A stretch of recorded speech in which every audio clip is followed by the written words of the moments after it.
DElEd entrance exam 2024 के लिए हिंदी का न्यू प्रैक्टिस सेट नंबर 3 लेके आए हुए हैं, क्योंकि इससे पहले ऑलरेडी हम सभी 2 प्रैक्टिस सेट कंप्लीट कर चुके थे। अगर आप सभी नहीं कवर किए तो जरूर कर लीजिए। क्वेश्चन दिया जाता है जितना आपके पेपर में पूछा जाएगा, तो इस प्रैक्टिस सेट में आप सभी कितने स्कोर कर पा रहे हैं, कितना आप सभी जरूर कमेंट बॉक्स में बताइएगा। तो चलिए शुरू करते हैं आज की सेशन को। बिल्कुल आपके एग्जाम पैटर्न पर तैयार किया गया है, बिल्कुल एक्सपेक्टेड क्वेश्चन आपसे कवर करवाया जा रहा है जो पेपर में पूछा जा सकता है। तो इतना सा काम जरूर कीजिएगा। ये सीरीज जो आपको दिया जा रहा है इसे पर डे कवर जरूर कर लिया कीजिए। प्लस में आप सभी के लिए टॉपिक वाइज भी क्लासेस शुरू कर दिए, तो उसे भी जरूर कवर कर लिया कीजिए आप सभी। तो चलिए शुरू करते हैं। आज का फर्स्ट क्वेश्चन देखिए। पहला क्वेश्चन ये है कि कृत्यक का विलोम क्या होगा। चलिए इस क्वेश्चन का राइट आंसर बताइएगा आप सभी। तो कृत्यक का विलोम क्या हो जाएगा? तो right answer option number C हो जाएगा, कृत धन होगा। ध्यान रखिएगा आप सभी, क्या हो जाएगा? कृत धन हो जाएगा। कुछ विलोम शब्द याद रखिएगा जहां से क्वेश्चन आपके पेपर में काफी ज्यादा पूछा जाता है। अगर क्वेश्चन पूछा जाए कि अंधकार का क्या हो जाएगा, तो प्रकाश हो जाएगा। अमृत का क्या होगा? विष होता है। अगला नोट कीजिएगा, आलसी का हो जाएगा उद्यमी हो जाएगा। ध्यान रखिएगा। अगला क्वेश्चन नोट कीजिएगा, उदय का अस्त होता है। ईमानदार का विलोम क्या होता है? बेईमान होता है। उत्तरी का विलोम क्या हो जाएगा? दक्षिणी हो जाएगा। अगला है कि उधार का क्या हो जाएगा? नगद हो जाएगा। अगला है उपस्थित का विलोम क्या हो जाएगा? अनुपस्थित हो जाएगा। अगला क्वेश्चन है उत्तीर्ण का विलोम क्या हो जाएगा? अनुत्तीर्ण हो जाएगा। अगला क्वेश्चन नोट कीजिएगा, याचक का विलोम क्या हो जाएगा? दाता हो जाएगा। जय का क्या हो जाएगा? पराजय हो जाएगा। जन्म का नोट कीजिएगा, जन्म का मृत्यु होता है। जड़ का क्या होता है? चेतन होता है। अगला क्वेश्चन नोट कीजिएगा, गुण दोष का क्या हो जाएगा? अवगुण हो जाएगा। गुण दोष का क्या होता है? विलोम अवगुण होता है। अच्छा, अगर क्रोध का पूछा जाए तो क्या हो जाएगा? क्षमा हो जाएगा। जीवन का विलोम क्या होता है? मरण होता है। सुगंध का विलोम क्या हो जाएगा? दुर्गंध हो जाएगा। ध्यान रखिएगा। अगर क्वेश्चन पूछ लिया जाए तो आंसर कर लीजिएगा। देखिए ये जितने भी विलोम शब्द आपसे कवर करवाया जा रहा है, मोस्ट सिलेक्टेड क्वेश्चन है जहां से क्वेश्चन आपके पेपर में पूछा जा सकता है। श्वेत का विलोम क्या होता है? श्याम होता है। इसीलिए सारा क्वेश्चन को आप याद कीजिएगा। विशिष्ट का विलोम क्या हो जाएगा? साधारण होता है। ध्यान रखिएगा। तो नोट कीजिएगा, विशिष्ट का विलोम क्या होता है? साधारण होता है। यश का विलोम क्या हो जाएगा? अपयश होगा। सज्जन का विलोम क्या होता है? दुर्जन होता है। शांति का विलोम क्या होता है? युद्ध होता है। ध्यान रखिएगा आप सभी। शांति का क्या हो जाएगा? युद्ध हो जाएगा। सावधान का क्या हो जाएगा? लापरवाह हो जाएगा। बलवान का क्या हो जाएगा? शक्तिहीन हो जाएगा। तरल का क्या हो जाएगा? ठोस हो जाएगा। विलोम ध्यान रखिएगा, तरल का ठोस। ज्ञान का विलोम क्या हो जाएगा? अज्ञान हो जाएगा। पुरस्कार का विलोम क्या हो जाएगा? दंड हो जाएगा। दयालु का विलोम क्या हो जाएगा? निर्दय हो जाएगा। ध्यान रखिएगा, क्या हो जाएगा? निर्दय। भूत का विलोम भविष्य हो जाएगा। प्रथम का विलोम क्या हो जाएगा? अंतिम होता है। ध्यान रखिएगा। सचेत का विलोम क्या हो जाएगा? मूर्छित होगा। ध्यान रखिएगा आप सभी। पाप का विलोम क्या होता है? पुण्य होता है। प्रेम का विलोम क्या होता है? घृणा होता है। अगला नोट कीजिएगा, पक्ष का निष्पक्ष हो जाएगा। क्रय का क्या हो जाएगा? विक्रय हो जाएगा। अगला आपसे नोट कीजिएगा, निंदा का हो जाएगा? सस्तुति हो जाएगा। धीर का हो जाएगा? अधीर विलोम हो जाता है। रस का विलोम क्या होता है? नीरस होता है। शीत का विलोम क्या हो जाएगा? उष्ण हो जाएगा। युवा का विलोम क्या हो जाएगा? वृद्ध हो जाएगा। अगला नोट कीजिएगा, स्वतंत्र का विलोम क्या हो जाएगा? परतंत्र हो जाएगा। ध्यान रखिएगा आप सभी। अगला नोट कीजिएगा, रक्षक का विलोम क्या होता है? भक्षक होता है। मौखिक का विलोम क्या होगा? लिखित होगा। शुष्क का विलोम क्या हो जाएगा? आर्द्र हो जाएगा। विशाल का विलोम क्या होता है? लघु होता है। जीवित का विलोम क्या होता है? मृत होता है। समान का विलोम क्या हो जाएगा? आसमान हो जाएगा। स्वच्छ का विलोम क्या होता है? प्रदूषित होता है। तो इतना सा क्या कीजिएगा, विलोम शब्द को जरूर याद रख लीजिएगा आप सभी। इतना सा याद रहेगा आप सभी को। जितने सिलेक्टेड थे वो आपको कवर करवा दिया गया है।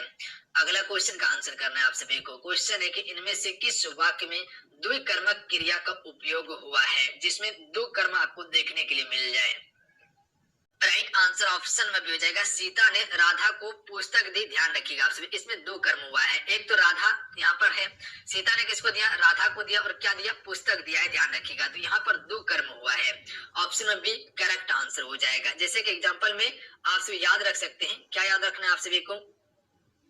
जैसे कि और नोट कर सकते हैं कि शिक्षक ने विद्यार्थी को पुस्तक दी। शिक्षक ने विद्यार्थी को पुस्तक दी। तो यहाँ पर विद्यार्थी और पुस्तक, यहाँ पर दो कर्म हुआ है। ध्यान रखिएगा आप सभी। तो जहां पर भी आपको दो कार्य देखने के लिए मिल जाए वहां पर आपका क्या होता है? द्विकर्मक क्रिया होता है।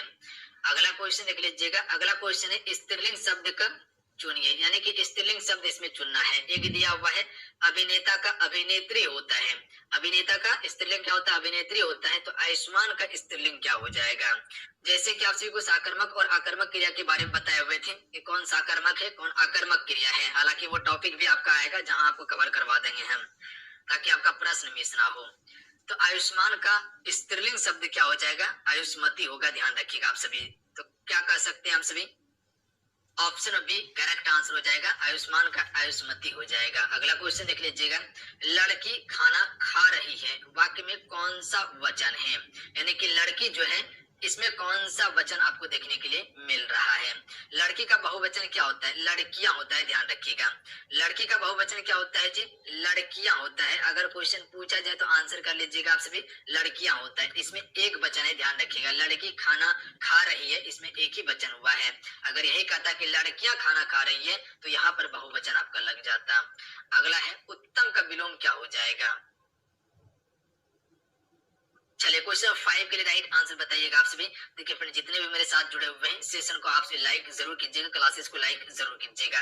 इतना सा काम आप सभी जरूर कर लिया कीजिएगा। देखिए आपके लिए हम पर डे चाहते हैं कि बेहतर से बेहतर आपको कंटेंट दिया जाए। तो सिर्फ आपको क्या करना है, क्लास को लाइक करके अपने दोस्तों में कम से कम 1 से 2 ग्रुप में शेयर किया कीजिए जो तैयारी कर रहा है आपके साथ में। तो इसका करेक्ट आंसर अधम हो जाएगा, ध्यान रखिएगा आप सभी। अगर उत्तम का पूछा जाए तो याद रखिएगा अधम हो जाएगा। अगला क्वेश्चन है कि विकल्प में उचित अवधिवाचक क्रिया विशेषण का चयन कीजिए। इनमें से कौन सा एक अवधिवाचक क्रिया विशेषण है? जैसे कि कालवाचक और अवधिवाचक वही समय को ही कहते हैं। जैसे कि स्थानवाचक होता है या निश्चयवाचक होता है, जहां पर किसी निश्चित व्यक्ति या वस्तु का बोध हो। अगर अवधिवाचक या कालवाचक की बात किया जाए तो इसमें समय का बोध होता है। उसी प्रकार से स्थान की बात किया जाए तो उसमें स्थान का बोध होता है। किसी जगह पर, जैसे इधर उधर हो गया, ऊपर नीचे हो गया, तो ये स्थान के बारे में बताता है।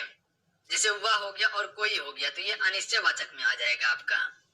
वह तो हो जाएगा निश्चित, पर कोई अगर बात किया जाए तो अनिश्चित में हो जाएगा। पर नित्य दिन हो गया और लगातार हो गया, ये क्या है? अवधिवाचक है, ध्यान रखिएगा। ऑप्शन में भी करेक्ट आंसर हो जाएगा। नित्य दिन कह सकते हैं, लगातार कह सकते हैं, तो ये समय बताएगा। अगला क्वेश्चन देख लीजिएगा, इनमें से कौन सा वाक्य वर्तने के कारण अशुद्ध है? यानी कि यहाँ पर शुद्ध की बात नहीं किया गया, अशुद्ध बताना है। कपिल ने तुम्हारी बहुत प्रतीक्षा देखी, बिल्कुल सही वाक्य है कि कपिल ने तुम्हारी बहुत ही प्रतीक्षा देखी।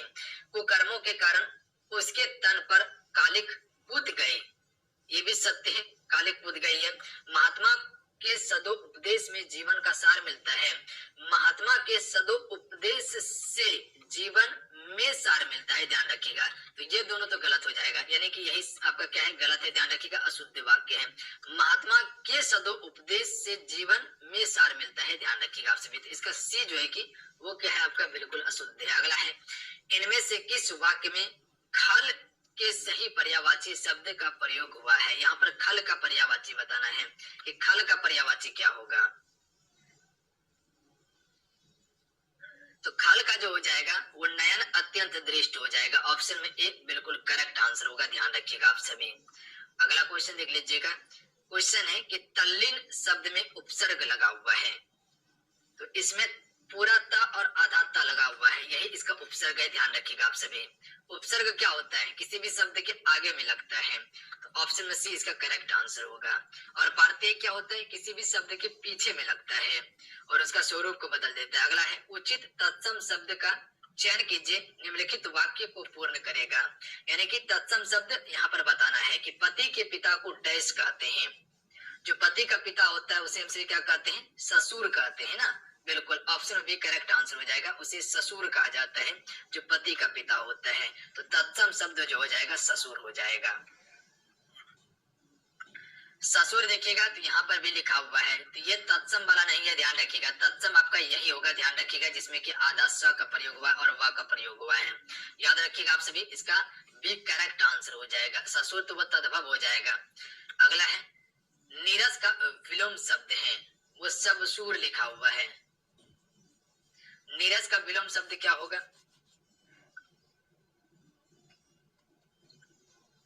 सरस हो जाएगा। ऑप्शन बी करेक्ट आंसर होगा, ध्यान रखिएगा आप सभी। अगला क्वेश्चन है, तेरी मेरी उसकी बात किसकी रचना है? तेरी मेरी उसकी बात जो है फ्रेंड, ये किसकी रचना है? यशपाल जी की रचना है, ध्यान रखिएगा। ऑप्शन में डी करेक्ट आंसर होगा। याद रहेगा आप सभी को। तेरी मेरी उसके बाद किसकी रचना है? यशपाल जी की रचना है। अगला है केदारनाथ मिश्र को कहा जाता है, क्या कहा जाता है? केदारनाथ मिश्र को क्या कहा जाता है? इसे प्रभात कहा जाता है। ध्यान रखिएगा, बी करेक्ट आंसर होगा।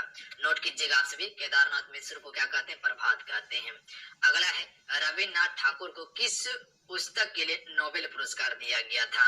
देखिए साहित्य के क्षेत्र में सबसे पहले जो है कि रविन्द्रनाथ ठाकुर या रविन्द्रनाथ टैगोर के नाम से जानते हैं, 1913 में इसे नोबेल पुरस्कार दिया गया था। साहित्य के क्षेत्र में गीतांजलि को दिया गया था। ध्यान रखिएगा, ऑप्शन में डी करेक्ट आंसर होगा। मोस्ट इंपॉर्टेंट क्वेश्चन है। देखिए अगर नोबेल पुरस्कार की बात किया जाए तो ये आपका 1900 में स्थापित होता है और 1901 में सबसे पहले नोबेल पुरस्कार दिया गया था। अल्फ्रेड नोबेल के नाम पे शुरू किया गया था। 6 क्षेत्रों में दिया जाता है। अगला है मानव का विलोम क्या हो जाएगा? तो मानव का दानव होता है। ध्यान रखिएगा, ऑप्शन में ए बिल्कुल करेक्ट आंसर होगा। याद रहेगा आप सभी को। अगला क्वेश्चन है कि डैश अधोरेखन चिन्ह का प्रयोग कब किया जाता है? यानी कि ये जो अधोरेखन चित्र दिया हुआ है इसका प्रयोग हम सभी कब करते हैं? महत्वपूर्ण अंश को दर्शाने के लिए हम सभी अधोरेखन चिन्ह का प्रयोग करते हैं। तो डी करेक्ट आंसर होगा। याद रखिएगा, महत्वपूर्ण अंश को दर्शाने के लिए किसका प्रयोग करते हैं? तो अधोरेखन चिन्ह का प्रयोग करते हैं हम सभी। अगला है स्वर तंत्रियों के आधार पर व्यंजनों को कितने भागों में बांटा गया है? स्वर्ण तंत्री के आधार पर यहाँ पर बात किया गया है। तो ये आपका 2 ही भाग में बांटा गया है। ध्यान रखिएगा, ऑप्शन बी करेक्ट आंसर हो जाएगा। एक आपका जो है कि सघोष होता है, यानी कि घोष होता है, और एक आपका अघोष होता है। घोष और एक अघोष होता है। तो यही 2 भागों में से बांटा गया है। ध्यान रखिएगा आप सभी। अगला क्वेश्चन है कि यह गाय अधिक दूध देती है, क्या कहा गया? यह गाय अधिक दूध देती है। उक्त वाक्य में अधिक विशेषण किसकी विशेषता बता रहा है? यानी कि ये अधिक जो है ये किसकी विशेषता को बता रहा है? तो यह गाय अधिक दूध देती है। यह गाय अधिक दूध देती है। तो यहाँ पर दूध की विशेषता को बता रहा है कि गाय अधिक दूध देती है। ध्यान रखिएगा आप सभी। तो बी करेक्ट आंसर हो जाएगा। अगला क्वेश्चन देख लीजिएगा। क्वेश्चन है कि महान का विलोम शब्द है। तो महान का विलोम क्या होता है? तो महान का विलोम क्या हो जाएगा? क्षुद्र हो जाएगा। ऑप्शन में डी करेक्ट आंसर होगा। अगला है दिए गए शब्द का सही बहुवचन रूप वाला विकल्प को पहचानिए। यहाँ पर बहुवचन वाला रूप बताना है। चुटिया का बहुवचन क्या होगा? चलिए बताइएगा तो आप सभी। चुटिया का बहुवचन क्या हो जाएगा? देखिए जहां पर लास्ट में या लगा हुआ है तो सिर्फ इसमें चंद्र बिंदु लगा दीजिएगा तो समझ लीजिए वो उसका बहुवचन बन जाता है। ऑप्शन नंबर 1 करेक्ट आंसर हो जाएगा। चोटियां हो जाएगा। ध्यान रखिएगा। तो जहां पर या लास्ट में लगा हुआ है सिर्फ इस पे चंद्र बिंदु आपको चढ़ा देना है। अगला क्वेश्चन देख लीजिएगा। क्वेश्चन है कि दिए गए वाक्य में रेखांकित खंड को प्रतिस्थापित करने के लिए उपयुक्त विकल्प का चयन कीजिए। दिया हुआ है कि विजय ने अजय का बहुत तिरस्कार किया है। यहाँ पर जो है कि उपयुक्त विकल्प कौन सा होगा? अपमान किया है या विश्वास किया या विरोध किया या सम्मान किया है? तो तिरस्कार के स्थान पर हम सभी जो रख सकते हैं वो अपमान को रख सकते हैं। ध्यान रखिएगा कि विजय ने अजय का बहुत अपमान किया है। ऑप्शन नंबर ए बिल्कुल करेक्ट आंसर हो जाएगा। ध्यान रखिएगा आप सभी। याद रहेगा आप सभी को। अगला क्वेश्चन है दिए गए शब्द का विलोम चुने। साध्य का विलोम क्या हो जाएगा? साध्य का विलोम क्या होता है? असाध्य होता है। ऑप्शन में एक करेक्ट आंसर हो जाएगा। तो साध्य का क्या होगा? असाध्य होगा। अगला है कि दिए गए वाक्य में रेखांकित खंड को प्रतिस्थापित करने के लिए उपयुक्त विकल्प का चयन कीजिए। रेखांकित खंड जो है ये आपका रेखांकित खंड है भ्राता की जगह। चलिए बताइएगा आप सभी इस क्वेश्चन का राइट आंसर क्या होगा? लक्ष्मण राम को अपना भ्राता मानता है। तो कह सकते हैं लक्ष्मण राम को अपना भाई मानता है। Option number D correct answer होगा। याद रहेगा, लक्ष्मण राम को अपना भाई मानता है। अगला क्वेश्चन है कि लेखक शब्द के अंत में तो लेखक अक लगा हुआ है। ध्यान रखिएगा आप सभी। ऑप्शन नंबर क्या हो जाएगा? डी करेक्ट आंसर हो जाएगा। यहाँ पर देखिए हलंत भी लगा हुआ है तो ये आपका नहीं होगा। याद रखिएगा पूरा का लगेगा। तो ये अक जो है यही लगा हुआ है। लेखक अक। तो बोल के उच्चारण करके देखिएगा तो आपको पता चल जाएगा। अगला है जो गरीबों की सहायता करते हैं वे धर्मात्मा होते हैं। यह वाक्य किस प्रकार का है? जो गरीबों की सहायता करते हैं वो धर्मात्मा होते हैं। तो ये आपका एक मिश्र वाक्य होगा, ध्यान रखिएगा आप सभी। जो गरीबों की सहायता करते हैं वो धर्मात्मा होते हैं, ये मिश्र वाक्य हो जाएगा। जैसे सरल वाक्य क्या होता है, राम खाना खाया, ये सरल वाक्य है। राम पुस्तक पढ़ा, सरल वाक्य है। राम और श्याम ने पुस्तक पढ़ा, ये संयुक्त वाक्य हो जाएगा, ध्यान रखिएगा। जैसे मिश्र वाक्य में जैसे बताया कि जो गरीबों की सहायता करता है वो धर्मात्मा होता है, ये मिश्र वाक्य है। जैसे कि वह कौन व्यक्ति है जिसने महात्मा गांधी का नाम नहीं सुना है, ये आपका मिश्र वाक्य होगा, ध्यान रखिएगा। जहां पर आपको बहुत ज्यादा बड़ा देखने के लिए मिल जाए, जहां पर आपको उल्टा उल्टा शब्द देखने के लिए मिल जाए या अटपटा आपको देखने के लिए मिल जाए, बस डायरेक्ट आपको मिश्र वाक्य टिक कर देना है, ध्यान रखिएगा। पर जहां पर आपको दो शब्द देखने के लिए मिल जाए, जैसे कि राम और मोहन कल खाना खाएगा या राम और मोहन ने खाना खाया, जैसे तुम प्रतिदिन पढ़ने आया करो, ये आपका क्या है, संयुक्त क्रिया है। तो जैसे कि तुम प्रतिदिन पढ़ने आया करो, ये आपका संयुक्त क्रिया का उदाहरण है। और यही कहते कि तुम पढ़ने आया करो, ये आपका सरल क्रिया होता है, ध्यान रखिएगा, यानी कि सरल वाक्य होता है। अगला है, कौन सा विराम चिन्ह पूर्ण विराम के बाद सर्वाधिक प्रयुक्त होने वाला है। पूर्ण विराम ये होता है आपका जो कि किसी भी शब्द पूरा हो जाने के बाद, यानी कि वाक्य पूरा हो जाने के बाद हम सिर्फ पूर्ण विराम का प्रयोग करते हैं। पर पूर्ण विराम के बाद जो सर्वाधिक प्रयुक्त होता है वो कौन सा होता है, प्रयुक्त होने वाला शब्द कौन सा है, अल्प विराम प्रयोग होता है, ध्यान रखिएगा। यानी कि पूर्ण विराम के बाद सबसे ज्यादा जो प्रयोग करते हैं वो अल्प विराम का ही हमसे प्रयोग करते हैं। ऑप्शन में सी करेक्ट आंसर हो जाएगा।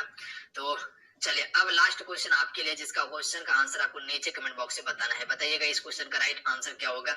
चार ऑप्शन आपके स्क्रीन पे दिए हुए कि माँ बच्चे को सुला रही है, इस वाक्य में कारक कौन सा है। चार ऑप्शन दिया हुआ है, चार ऑप्शन में आपको अपना आंसर नीचे कमेंट करके बताना है।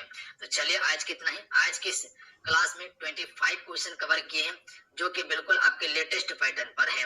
कितने स्कोर कर पाए नीचे कमेंट करके आपसे जरूर बताइएगा। अगर आप सभी टारगेट बना के 15 से 16 क्वेश्चन सही कर पाए आज की सेट में, तो समझ लीजिए आपका तैयारी परफेक्ट चल रहा है।